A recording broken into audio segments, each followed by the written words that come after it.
Saudara, ini lagu yang sederhana. Minggu ini saya sering nyanyiin di rumah sampai istri saya bosen dengar saya nyanyi lagu ini. Tapi lagu ini sangat relevan dan sangat berhubungan dengan tema khotbah yang akan kita bahas hari ini. Lagu ini saudara mengingatkan kita bahwa kehidupan kita sebagai orang Kristen itu adalah kehidupan yang melayani Tuhan, menjadi berkat bagi banyak orang. Dan kehidupan yang melayani ini tidak terbatas hanya tentang kehidupan melayani di dalam gereja saja, tetapi kita adalah seorang pelayan Tuhan dan kita melayani Tuhan dimanapun dan apapun yang kita lakukan dalam segala aspek hidup kita. Mulai dari kita makan, kita minum, kita berinteraksi dengan orang-orang, saat kita bekerja, untuk ibu-ibu rumah tangga saat kita mengurus rumah kita, semuanya adalah bagian dari kehidupan yang melayani Tuhan. Saudara, pertanyaannya kalau gitu, apa bedanya hidup yang melayani Tuhan dan yang tidak? Bagaimana kita sebagai orang Kristen dapat dengan setia melayani atau menjalani panggilan hidup ini sebagai pelayan Tuhan di dalam bidang dan musim kehidupan yang Tuhan berikan kepada kita saat ini. Saudara, ini adalah satu pertanyaan yang saya percaya kita sering menggumulkan dalam kehidupan kita. Dan kita akan melihat di dalam kelanjutan dari seri Kitab Lukas hari ini. Dan hari ini saudara adalah terakhir sebelum kita akan break dari seri Kitab Lukas. Minggu depan selama kurang lebih 2 bulan ke depan saudara, kita akan masuk ke seri khotbah yang baru, yaitu kita akan membahas bersama dari Kitab Esther. Ya, dan saya rasa ini adalah satu bridging yang sangat baik juga untuk kita nanti mempelajari Kitab Esther, karena Esther juga merepresentasikan kehidupan seorang pelayan Tuhan di dalam Alkitab yang kita akan pelajari bersama-sama selama 2 bulan ke depan nantinya. Jadi kita akan sama-sama menyaksikan hari ini melihat firman Tuhan yang diambil dari Lukas pasal ke-6 ayat 12 sampai 19. Lukas pasal 6 ayat 12 sampai 19. Mari kita simak bersama-sama firman Tuhan ini. Saya akan membacakannya untuk kita semua. Inilah firman Tuhan. Pada waktu itu, pergilah Yesus ke bukit untuk berdoa dan semalam-malaman ia berdoa kepada Allah. Ketika hari siang, ia memanggil murid-muridnya kepadanya, lalu memilih dari antara mereka 12 orang yang disebutnya Rasul, Simon yang juga diberinya nama Petrus dan Andreas saudara Simon, Yakobus dan Yohanes, Filipus dan Bartolomeus, Matius dan Thomas, Yakobus dan Alfeus, dan Simon yang disebut orang Zelot, Yudas anak Yakobus dan Yudas Iskariot yang kemudian menjadi pengkhianat. Lalu ia turun dengan mereka dan berhenti pada suatu tempat yang datar. Di situ berkumpul sejumlah besar dari murid-muridnya dan banyak orang lain yang datang dari seluruh Yudea dan dari Yerusalem dan dari daerah pantai Tirus dan Sidon. Mereka datang untuk mendengarkan dia dan untuk disembuhkan dari penyakit mereka. Juga mereka yang dirasuk oleh roh-roh jahat beroleh kesembuhan. Dan semua orang banyak itu berusaha menjamah dia karena ada kuasa yang keluar daripadanya. Dan semua orang itu disembuhkannya. Mari kita masuk ke dalam doa sebelum kita mendengarkan pembahasan dari firman hari ini. Bapa, kau memanggil kami bukan karena siapa kami, bukan karena kehebatan kami, tapi karena anugerah-Mu semata Tuhan yang melayakkan kami untuk melayani Tuhan. Dan Bapa, hari ini kembali kami ingin merenungkan apa arti yang menjadi pelayan Tuhan. Dan Tuhan, biar kami berdoa agar Roh-Mu yang kudus dapat memberikan kami pencerahan, memberikan kami motivasi dan dorongan melalui firman-Mu hari ini, agar kami sungguh-sungguh dapat melihat kepada Kristus sebagai satu-satunya tujuan dari pelayanan kami, dan melihat bahwa Engkaulah yang memberikan kekuatan, memberikan dorongan dan juga memberikan sukacita kepada setiap kami untuk melayani-Mu dengan sepenuh hati dalam kehidupan kami. Berbicara secara khusus pada setiap kami melalui firman-Mu hari ini Tuhan, kami berdoa dalam nama Kristus, kami berdoa dan mengucap syukur. Amin. Saudara, ada 3 poin yang akan kita pelajari bersama-sama dari perikop yang singkat ini. Kehidupan melayani Tuhan adalah yang pertama, kehidupan yang berdoa. Kedua, kehidupan yang berpusat pada anugerah Tuhan. Ketiga, kehidupan yang menyatakan kemurahan Kristus. Kehidupan melayani adalah kehidupan yang berdoa, kehidupan yang berpusat pada anugerah Tuhan, dan kehidupan yang menyatakan kemurahan Kristus. Kita masuk ke poin yang pertama, kehidupan pelayan Tuhan adalah kehidupan yang berdoa. Saudara, perikop yang baru saja kita baca ini dimulai di ayat 12 dengan mengatakan satu keterangan bahwa Tuhan Yesus pergi berdoa. Dan saudara, pernyataan di ayat 12 ini sebenarnya adalah pernyataan yang sangat menarik dituliskan oleh Lukas. Karena pernyataan Yesus berdoa ini sebenarnya adalah satu pernyataan yang disandwichkan atau ada di tengah-tengah 2 peristiwa yang terjadi sebelum dan setelah Tuhan Yesus berdoa. Kita flashback sedikit saudara, apa yang menjadi konteks atau latar belakang dari doa Tuhan Yesus ini? Kalau saudara masih ingat minggu lalu kita belajar tentang bagaimana Tuhan Yesus mengartikan atau mengajarkan tentang hari Sabat kepada kita semuanya. Dan di situ Tuhan Yesus mengajarkan tentang hari Sabat karena pada waktu itu Tuhan Yesus menyembuhkan orang di hari Sabat dan ia menemukan cekalan dari orang-orang Farisi. Dan kita tahu bersama orang-orang Farisi adalah mereka adalah orang-orang yang senantiasa ingin menjatuhkan Tuhan Yesus dan mencekal Tuhan Yesus dalam segala hal. Dan saudara, dari peristiwa ini, dari semua yang kita akan lihat di dalam kehidupan Tuhan Yesus, kita akan melihat juga banyak sekali orang-orang Farisi akan terus menyerang Yesus di dalam pelayanannya. Dan kalau kita bayangkan, kondisi ini, kondisi Tuhan Yesus yang mendapatkan tekanan dari orang Farisi ini pastinya akan menjadi kondisi yang sulit, ini kondisi yang menegangkan dan bisa saja menakutkan bagi pelayanan Tuhan Yesus di dalam dunia ini. Dan karena itulah saudara, Tuhan Yesus berdoa. Enggak cuma sampai situ aja. Kita lihat, kalau kita lihat maju ke depan, kita lihat apa yang terjadi setelah ayat 12. Terjadi dua hal penting di situ. Tuhan Yesus memilih ke-12 muridnya di ayat 13-16 yang sudah kita baca bersama tadi. Dan ia lantas memulai pelayanan dengan ke-12 murid ini dengan mengajar, menyembuhkan banyak orang, yang tertulis di ayat 17 dan 19. Di mana kita melihat di sini Tuhan juga melakukan pemilihan 12 murid ini.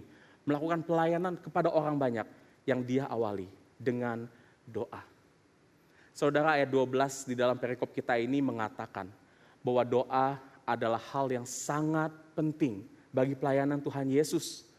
Tuhan Yesus di sini berdoa untuk kembali menenangkan jiwanya dari tekanan atau ancaman orang-orang Farisi yang mau menjatuhkannya. Ia berdoa untuk memilih ke-12 rasul, menyerahkan dirinya kepada Bapa, meminta pimpinan dan kekuatan untuk memilih ke-12 rasul ini dan juga untuk melayani dan menyembuhkan orang banyak nantinya. Dan saking pentingnya doa bagi Tuhan Yesus, Lukas mencatat ia secara intensional atau secara sengaja pergi ke bukit dan memberikan waktu untuk berdoa sampai semalam-malaman kepada Bapa. Menunjukkan bahwa doa ini adalah prioritas penting di dalam pelayanan Tuhan Yesus. Bahkan saudara, kita dapat melihat kehidupan doa ini menjadi prioritas penting di dalam seluruh kehidupan Tuhan Yesus. Yang kalau kita baca di dalam seluruh kisah kehidupan Tuhan Yesus di dalam kitab Injil, baik itu dari Matius sampai kitab Yohanes, kita melihat banyak kejadian di mana Yesus berdoa. Apakah itu Yesus berdoa sendiri seperti yang tertulis di bagian ini, atau bahkan dia berdoa di depan umum, dia berdoa bagi umat-umatnya, bagi murid-muridnya. Bahkan saudara, sebelum Tuhan Yesus pun ditangkap untuk disalib, ia pun berdoa di Taman Getsemani. Enggak sampai situ saja, waktu ia dihukum di atas salib pun, kata-kata yang keluar dari mulut Tuhan Yesus adalah doanya kepada Bapa di surga. Saudara, kehidupan doa yang Tuhan Yesus nyatakan di dalam pelayanan ini menunjukkan bahwa doa itu bukan hanya sebagai pelengkap bagi pelayanan kita. Tetapi doa adalah hal yang terutama. Karena di dalam doa, kita akan kembali menyadari apa tujuan pelayanan kita. Mengapa kita melayani Tuhan, dan di dalam doa kita juga akan kembali memperoleh kekuatan, memperoleh hikmat, memperoleh ketenangan, kesegaran di dalam apa yang kita lakukan, dari kehidupan kita, dari keletihan kita. Itulah kita kenapa sering mendengar bahwa doa adalah nafas bagi orang Kristen, orang beriman. Doa adalah satu tugas dan sukacita dalam melayani Tuhan, karena doa akan mengarahkan kita untuk melihat penyertaan kasih dan kuasa Tuhan yang gak berkesudahan, agar kita dapat terus melayani Tuhan dengan penuh sukacita. Tapi pertanyaannya saudara, kenapa kita seringkali menemukan kesulitan dalam berdoa? Kenapa saudara kita gak memprioritaskan waktu kita untuk berdoa sama seperti kita memprioritaskan kegiatan lainnya? Kalau misalnya kita punya waktu luang, seringkali doa tidak menjadi pilihan aktivitas untuk mengisi waktu luang kita. Kita lebih senang buat nonton Netflix, mungkin istirahat, tidur lebih lama, pergi hangout sama teman-teman, daripada kita mau meluangkan waktu untuk doa.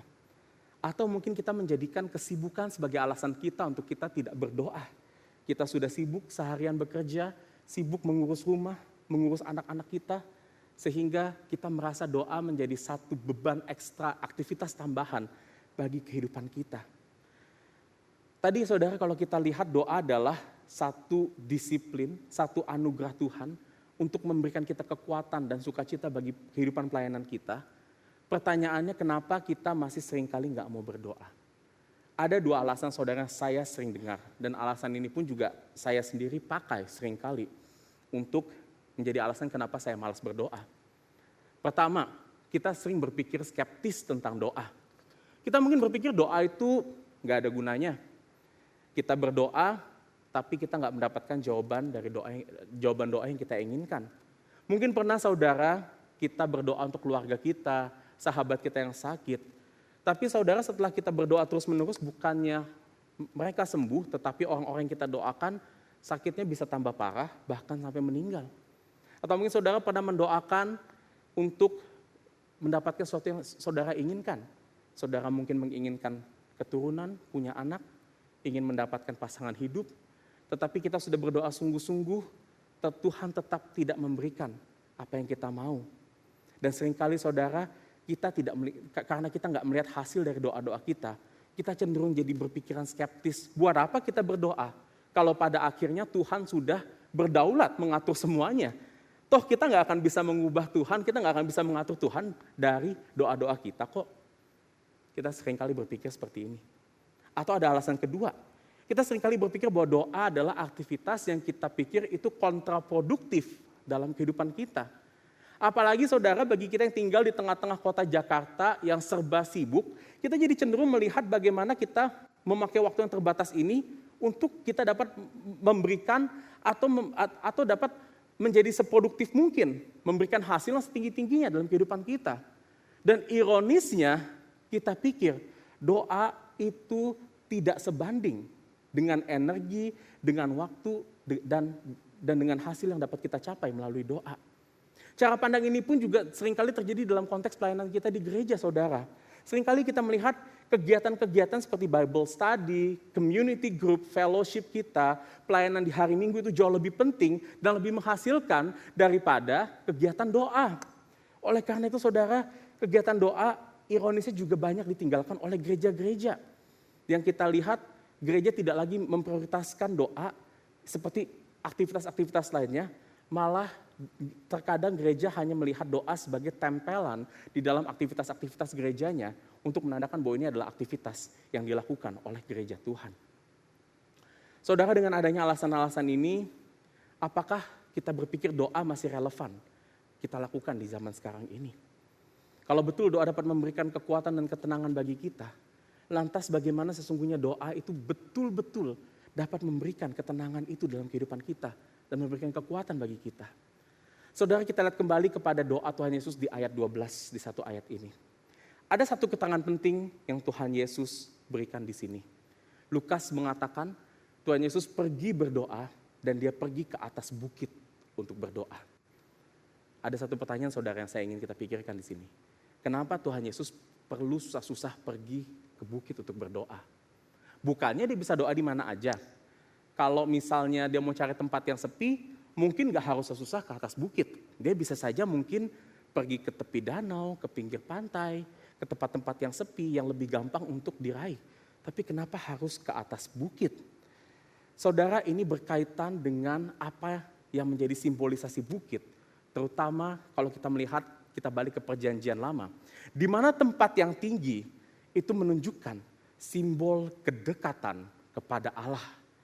Di perjanjian lama pula kita melihat bait Allah yang menjadi simbol pernyataan kehadiran Allah di tengah-tengah umatnya, dikatakan terletak di atas bukit. Jadi saudara, Tuhan pergi ke atas bukit untuk berdoa. Sebetulnya di sini menunjukkan satu poin penting, bahwa doa yang Tuhan Yesus lakukan menunjukkan kedekatannya kepada Tuhan, sedekat relasi seorang anak kepada bapaknya. Saudara, inilah kunci mengapa doa bisa menjadi kekuatan bagi pelayanan kita. Karena di dalam doa, kita tidak hanya tahu bahwa Tuhan adalah Bapa kita dan kita adalah anak-anak Tuhan, selayaknya doktrin di atas kertas. Tetapi di dalam doa kita betul-betul bisa mengalami relasi yang dekat ini, relasi Bapa dengan anak, antara Tuhan dengan kita, itu secara praktis dan secara nyata bagi kehidupan kita. Tapi bagaimana mungkin saudara doa dapat menunjukkan relasi ini kepada kita? Gimana kita bisa tahu bahwa waktu kita berdoa, kita kan tidak melihat Tuhan.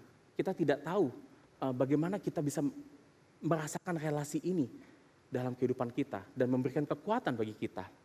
Saya akan berikan satu analogi untuk menjelaskan ini, dan analogi ini kayaknya lagi relevan juga buat kita di minggu-minggu ini. Saudara, minggu ini seperti yang tadi Pak Riza bilang, banyak saudara-saudara kita yang pergi mudik, pulang kampung untuk bertemu dengan keluarganya. Dan saudara-saudara kita di luar sana juga banyak yang bepergian pulang ke daerahnya masing-masing untuk mudik, bertemu dengan keluarganya, menghabiskan liburan di sana.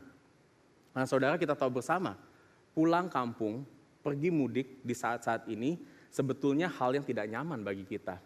Pertama, tiketnya lebih mahal, harganya bisa berkali-kali lipat untuk pulang. Dan yang kedua, perjalanannya bisa saja melelahkan. Karena macet di jalan, kita pergi kena macet, nanti pulang kena macet. Tapi pertanyaannya, kenapa saudara-saudara kita ini masih tetap mau pulang ke rumah orang tuanya di kampung, tetap mau mudik? Karena saudara, waktu mereka berada di rumah, disitulah mereka akan feel at home. Mereka akan merasa nyaman karena mereka ada di rumah. Dan ini terjadi semata-mata bukan karena bangunan rumah mereka yang mereka sukai, tetapi mereka dapat tinggal dekat dengan orang tua, dengan saudara yang mereka betul-betul kasihi. Dan meskipun kita akan lelah di dalam perjalanan mudik kita harus keluarin banyak uang untuk perjalanan mudik kita, semua pengorbanan itu akan terbayarkan dengan kesegaran dan kekuatan yang akan kita terima di dalam momen-momen kebersamaan kita dengan orang-orang yang kita kasihi, orang tua ataupun saudara-saudara kita. Dan seringkali kekuatan ini pun akan menjadi jump start bagi kita untuk mulai bekerja kembali setelah kita pulang kembali ke Jakarta. Saudara, doa akan membawa kita feel at home dengan Tuhan. Doa menunjukkan saudara bahwa Tuhan adalah Tuhan yang dekat dengan kita. Dia bukanlah pribadi yang jauh, dia bukanlah pribadi yang tidak kita kenal, tetapi dia adalah Bapa kita. Bapa yang telah memberikan dirinya bagi kita semuanya di dalam Kristus, yang telah mengatasi dosa-dosa kita dan mengangkat kita sebagai anaknya. Dan saudara, kita berdoa supaya saudara betul-betul kita dapat merasakan hadirat Allah yang akan membawa kelegaan bagi kehidupan kita. Dan Tuhan terus mengundang kita saudara saat ini untuk datang kepadanya di dalam doa-doa kita. Dan meskipun kita harus berkorban, membayar harga yang besar, memberikan usaha yang lebih untuk kita berdoa saudara. Mungkin kita harus mengorbankan waktu kerja atau istirahat kita untuk kita memberikan waktu berdoa secara khusus kepada Tuhan. Kita mungkin lebih mau menyisihkan waktu luang kita daripada kita pakai semuanya untuk nonton Netflix, untuk tidur-tiduran saja saudara. Kita bisa pakai untuk berdoa. Karena percayalah saudara, pengorbanan yang kita lakukan untuk berdoa ini akan terasa sangat kecil bila dibandingkan dengan kasih dan kehangatan yang akan kita alami, yang akan kita lihat bersama-sama saat kita berdoa. Kita dekat dengan hadirat Tuhan dan kita menyadari bahwa Ia adalah Bapa kita dan kita adalah anak-anaknya. Dan terlebih lagi saudara, kita perlu terus berdoa dalam kehidupan kita agar kita terus mengingat bahwa kehidupan melayani ini bukanlah kehidupan tentang diri kita, tetapi kehidupan yang berpusat pada anugerah Kristus. Kita masuk ke poin yang kedua. Kehidupan melayani adalah kehidupan yang berpusat pada anugerah Tuhan. Saudara, ada salah satu film favorit saya sepanjang hidup saya. Film itu adalah film The Avengers. Saudara mungkin udah tahu film Avengers. Di situ kita melihat, kenapa saya suka film itu, karena di situlah kita melihat superhero favorit saya dikumpulkan jadi satu tim, dan mereka diyakini punya kekuatan super untuk melindungi dunia dari penjahat-penjahat yang sangat hebat. Dan kita tahu bersama, superhero ini pun dipilih karena mereka itu memiliki kekuatan dan skill yang diperlukan untuk menjalani tugas melindungi dunia ini. Misalnya, ada Kapten Amerika yang jago bertarung. Dia punya kekuatan superhuman katanya, dan kekuatan dan kemampuan leadership yang sangat tinggi. Ada Iron Man saudara yang jago di bidang teknologi. Dia seorang jenius, dapat membuat baju perang yang sangat canggih. Ada Thor dewa petir, bisa menghancurkan lawan dengan sekali pukulan dengan palu Mjolnirnya. Dan di film ini diceritakan saudara, bahwa Avengers itu saking hebatnya, dunia sangat bergantung kepada mereka untuk menghadapi musuh-musuh yang mengancam keamanan di dunia ini. Saudara, sejatinya film Avengers ini mengingatkan saya juga kepada kisah yang kita lihat di ayat 13-16 saat Tuhan Yesus memilih ke-12 muridnya. Dan di situ kita melihat saudara, Tuhan Yesus memilih ke-12 muridnya, tapi tidak tapi 12 murid ini tidak hanya semata-mata ini 12 murid Tuhan Yesus saja, karena di situ kita lihat Tuhan Yesus itu memilih dari sekumpulan murid-murid 12 orang untuk menjadi murid-muridnya secara khusus. Kenapa 12 saudara? Kenapa ada 12 di sini? Lukas mengatakan bahwa mereka disebut para rasul. Inilah ke-12 orang yang nantinya setelah Tuhan Yesus naik ke surga akan melanjutkan tugas yang sudah Tuhan Yesus jalankan, tugas yang sudah Yesus jalankan di dalam dunia ini. Mereka yang akan lanjut untuk membawakan pengajaran Injil, mereka juga akan mengadakan berbagai macam mujizat-mujizat, dan mereka juga menjadi pilar-pilar yang membangun gereja-gereja Tuhan sampai saat ini. Dan saudara, 12 rasul ini memiliki pekerjaan yang sangat mulia, tetapi di waktu yang sama ini adalah tugas dan pekerjaan yang sangat berat. Nah saudara, pertanyaannya, siapa ke-12 orang ini? Apa kekhususan mereka semuanya sehingga mereka itu layak atau bisa menjadi penerus pelayanan Tuhan Yesus di tengah-tengah dunia ini? Saya berikan beberapa latar belakang dari mereka. Pertama ada Petrus. Petrus, siapa dia? Kita sudah lihat beberapa minggu yang lalu Tuhan memanggil Petrus yang adalah seorang nelayan, dan dia bukan nelayan yang hebat saudara, dia itu nelayan miskin. Dia sebenarnya punya keberanian, kemampuan untuk memimpin, tetapi saat kita membaca kisah kehidupan Tuhan Yesus, kita lihat Petrus adalah orang yang akhirnya menyangkal Tuhan Yesus sampai 3 kali. Ada juga di situ Yohanes dan Yakobus saudara. Itu mereka juga adalah nelayan miskin, anak-anak Zebedeus, yang dimana mereka itu mengharapkan posisi terhormat. Mereka ada kisah di Injil yang berkata bahwa mereka itu minta posisi untuk duduk di sebelah kiri dan kanan Tuhan Yesus ketika ia menjadi raja. Ada Thomas yang terkenal karena dia adalah murid yang skeptis. Dia tidak gampang percaya sebelum ia melihat bukti. Yang kita lihat ia ragu waktu Tuhan Yesus sudah bangkit, menunjukkan diri kepada dirinya, dan dia bilang, saya perlu bukti lebih untuk tahu bahwa Kristus adalah benar-benar Kristus yang sudah bangkit. Yang paling terkenal ditulis oleh Lukas di sini di ayat 16 ada Yudas Iskariot yang adalah seorang pengkhianat. Karena Yudaslah yang menjual Yesus untuk ditangkap, untuk disalib dengan upah 30 keping uang perak. Saudara, kalau kita lihat profil-profil murid-murid yang lainnya, kalau saudara mau mempelajari nama-nama yang ada di sini, kita akan melihat mereka punya latar belakang yang cukup mirip. Matius, seorang pemungut cukai. Ada juga Simon orang Zelot, orang yang disebut patriotisme kepada orang Yahudi, yang tujuannya hanya mau menjatuhkan pemerintah yang ada pada waktu itu. Dan kalau dikatakan dari background mereka, mereka ini orang-orang yang biasa saja. Bahkan di mata dunia, mereka itu cenderung kurang. Mereka cenderung bukan orang siapa-siapa. Dan mereka cenderung orang yang gak bisa melakukan apa-apa di mata dunia ini. Tetapi saudara, Tuhan dengan sengaja, bahkan Tuhan sampai berdoa semalam-malaman untuk memilih ke-12 murid ini. Mengapa saudara? Tuhan Yesus memilih 12 murid ini yang kelihatannya gak layak mengemban tugas pelayanan seorang rasul. 12 murid yang kelihatan lemah dan bodoh ini. Rasul Paulus berkata di surat 1 Korintus pasal pertama, bahwa Tuhan memilih mereka yang bodoh, lemah dan tidak berarti untuk memalukan mereka yang berhikmat, kuat dan merasa berarti, supaya jangan ada orang yang memegahkan diri. Karena saudara, melalui kelemahan para murid-murid inilah kuasa dan kekuatan Tuhan yang sesungguhnya dapat dinyatakan melalui pelayanan mereka. Inilah mengapa saudara, saat Tuhan memanggil kita untuk melayani juga di dalam berbagai bidang-bidang kehidupan, apapun itu, kita dipanggil bukan karena kehebatan kita melayani saudara. Dan saudara, ini pun juga relevan bagi pelayanan kita di gereja ini misalkan. Bagi saudara-saudara yang tergabung dalam tim Asher. Saudara tidak dipanggil menjadi Asher semata-mata karena keramahan saudara. Atau saudara memiliki senyum yang lebar untuk menyambut jemaat. Teman-teman tim musik di sini misalkan. Saudara juga tidak di sini dipanggil hanya karena saudara mempunyai skill musik yang hebat. Untuk para leader-leader, pemimpin community group atau Bible study. Saudara pun juga dipanggil di sini bukan karena saudara punya pengetahuan Alkitab yang lebih atau kemampuan pemimpin yang baik. Kita semua dipanggil saudara untuk melayani karena semata-mata anugerah Tuhan bagi hidup kita. Karena saudara, bakat, kemampuan yang kita miliki saat ini saudara, itu kita dapati bukan semata-mata karena usaha kita saja, tetapi itu adalah pemberian Tuhan bagi kita. Kalau kita juga dapat melayani saat ini di bidang-bidang apapun, baik itu di gereja ataupun di luar gereja kita mendapatkan kesempatan itu saudara, karena Tuhan juga yang membukakan pintu itu bagi kita.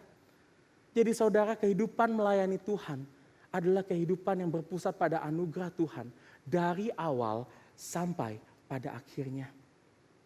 Dan kehidupan melayani ini bukan hanya berbicara tentang bagaimana kita melayani, bukan hanya berbicara tentang diri kita, tetapi ini berbicara tentang pribadi Kristus dan apa yang Ia lakukan bagi dunia ini.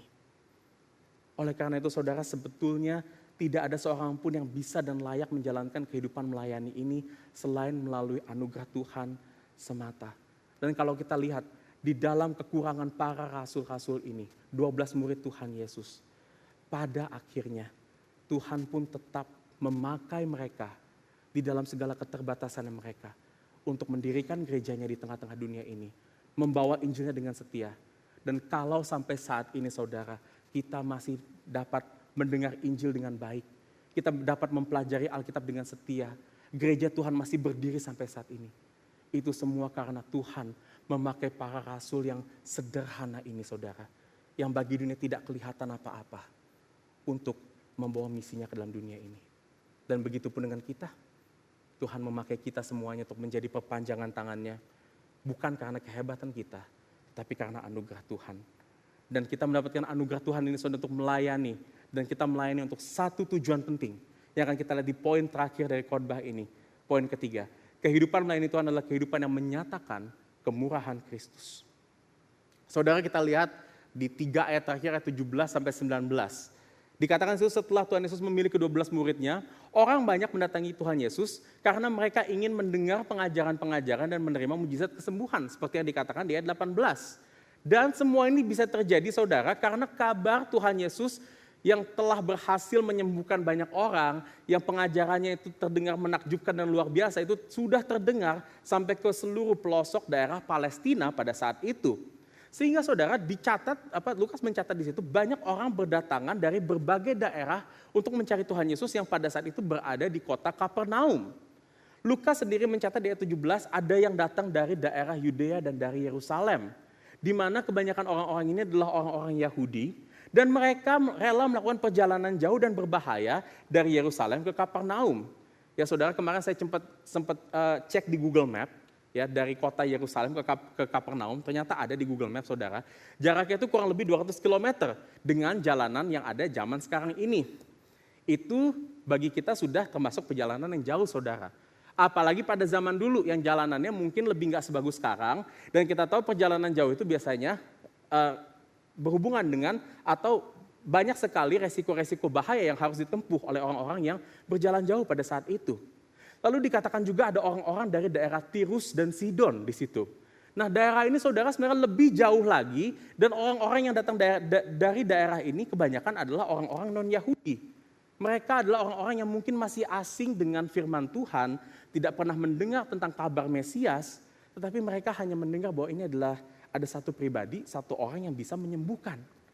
Nah saudara, orang-orang ini rela bepergian jauh mencari Tuhan Yesus demi agenda mereka masing-masing.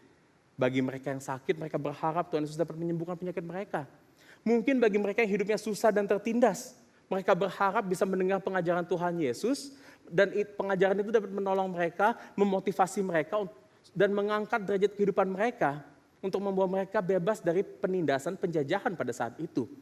Atau mereka mungkin hanya datang karena mereka kagum dan penasaran, ingin lihat dan dengar bagaimana nih Tuhan Yesus mengajar dan menyembuhkan orang-orang sakit, melakukan mujizat. Saudara, orang-orang yang banyak yang datang menjumpai Tuhan Yesus ini datang dengan motivasi yang sebenarnya baik. Mereka perlu ditolong, mereka ingin keinginannya untuk terpenuhi.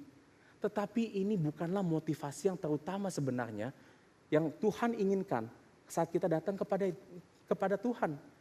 Karena saudara, seharusnya kita datang kepada Tuhan Itu untuk menyembah dia, kita melayani dia seperti yang Tuhan inginkan dalam kehidupan kita. Jadi saudara, kita lihat orang-orang ini datang karena mereka ingin berkat Tuhan semata dan bukan ingin pribadi Tuhan.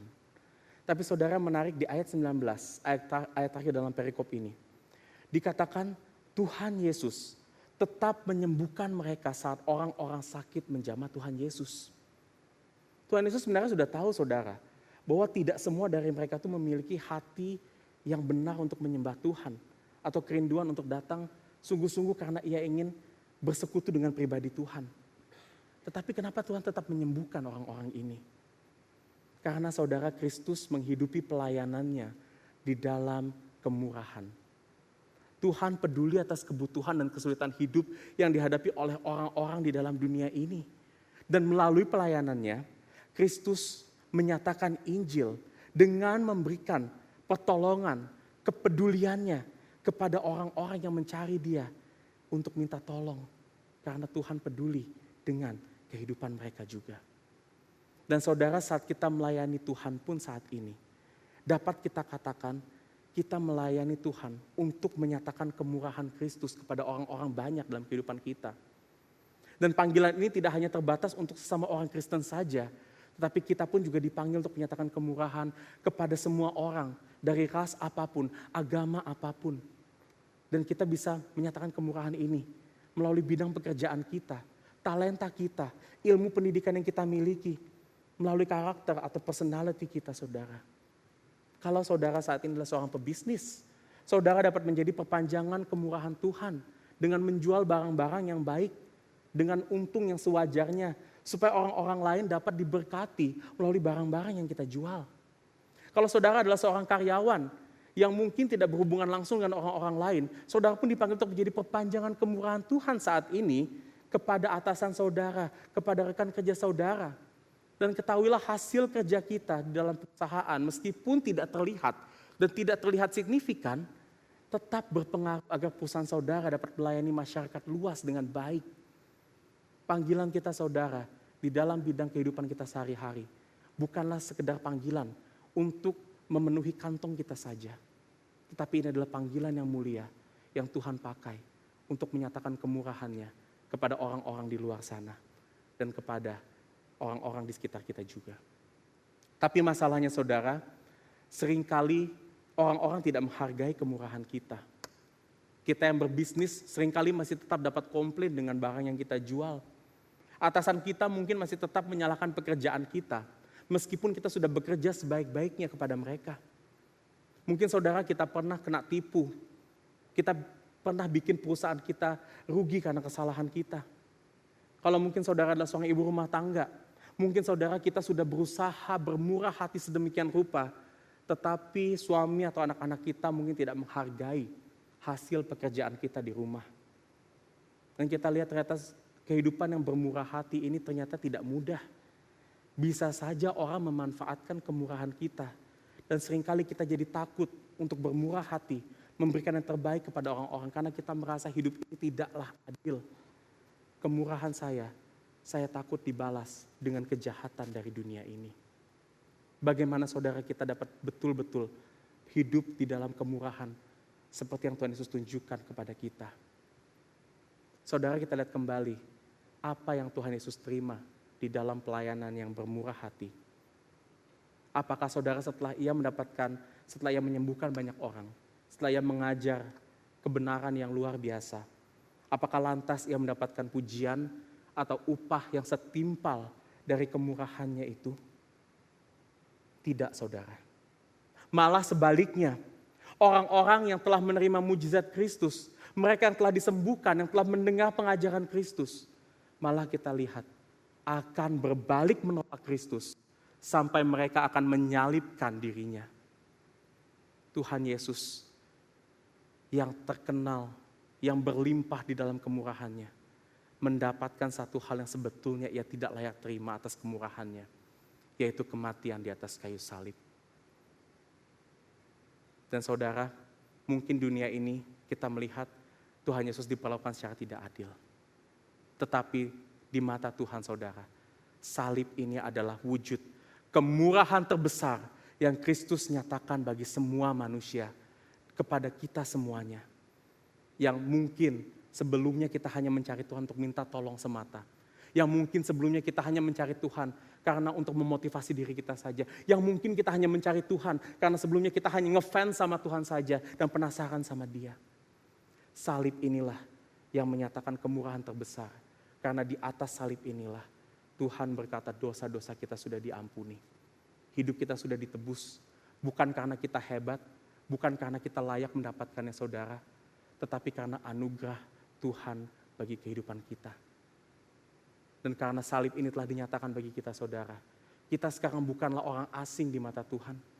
Kita adalah anak-anak yang berkenan di mata Tuhan, bukan karena kita, tetapi karena Kristus yang telah berusaha, yang telah mati buat kita. Oleh sebab itu saudara, kita tahu memang kehidupan bermurah hati ini tidaklah mudah. Kehidupan melayani Tuhan tidak akan mudah di dalam dunia ini. Tetapi ada satu janji, Tuhan akan terus menyertai kita. Datanglah terus kepada Tuhan di dalam doa-doa kita. Jadikanlah doa-doa kita adalah prioritas bagi kehidupan kita, yang terpenting bagi kehidupan kita. Dan bagi kita saudara-saudara di dalam gereja ini, mari bersama kita melayani Tuhan dengan sepenuh hati. Mari kita utamakan doa-doa di dalam kehidupan bergereja kita saudara. Kita berdoa bukan untuk mendapatkan perkenanan dari Tuhan, tapi kita berdoa karena ini adalah wujud kemurahan Tuhan atas kehidupan kita yang akan mendorong kita untuk lebih bermurah hati kepada satu sama lain dan melihat bahwa upah terbesar kita telah diberikan kepada kita, yaitu Kristus yang telah mati dan hidup bagi kita semua. Mari kita berdoa. Bapa, kehidupan melayani bukanlah satu kehidupan yang mudah untuk kami jalankan.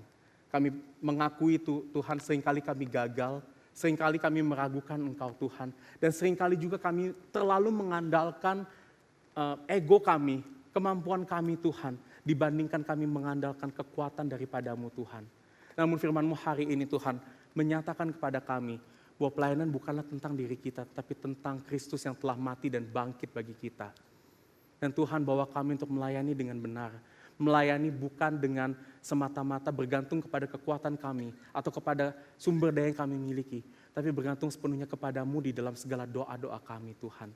Bawa kami untuk menjadi pribadi-pribadi yang murah hati dalam pelayanan kami saudara Tuhan. Agar kami menyadari bahwa kehidupan kami, pekerjaan kami itu semata-mata bukan hanya untuk meningkatkan kehidupan kami, tapi menjadi perpanjangan kemurahan Tuhan bagi orang-orang lain. Dan biar salib-Mu menjadi dasar, menjadi kekuatan dan tujuan kami untuk terus hidup melayani Tuhan dengan setia sampai pada akhirnya. Terima kasih Tuhan, dalam nama Kristus kami berdoa dan mengucap syukur. Amin.